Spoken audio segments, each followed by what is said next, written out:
жаңа білім мен әсер алатын уақыт. Осы мақсатта Баубек Бұлқышев атындағы орталықтандырылған кітапхана жүйесінде мектеп жанындағы лагерь оқушыларына арналған 10 күндік өтуде. 2 мен 12 маусым аралығын қамтитын шараның басты мақсаты балаларды кітапхана қызметімен таныстырып, кітап оқуға қызығушылығын арттыру. 10 күндік барысында кітапхана қорына жаңадан түскен әдебиеттерге шолу жасалып, жас оқырмандарға түрлі жанрдағы кітаптар таныстырылды. Сонымен қатар оқушылар кітапхана бөлімдерін аралап, кітап әлеміне саяхат жасады.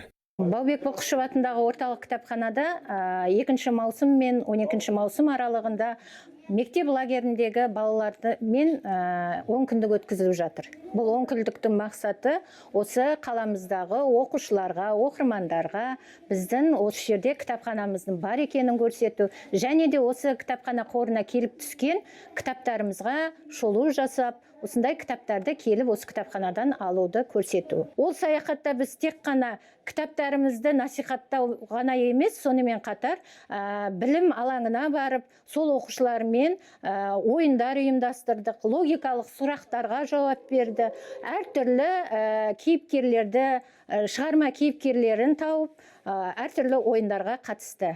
10 күндік шараға қаладағы жалпы білім беретін мектептердің жазғы лагерь тәрбиеленушілері қатысуда. Кітап ордасын осы уақыт ішінде 300-ге жуық бала аралаған. Кітапхана қызметкерлері балаларға арналған ойындар өткізіп, логикалық тапсырмалар мен әдеби викториналар ұйымдастыруда. Оқушылар шығармалар кейіпкерлерін тауып, түрлі зияткерлік ойындарда бақ сынауда.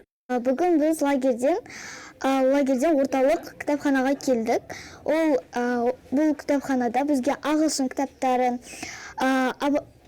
бізге Абайдың қара сөздерін, тағы да көптеген күшті қызық кітаптарды көрсетті. Бізге кітаптар өте күшті ұнады. Мен тағы да алдағы уақытта кітап алып, осы жерде оқитын боламын.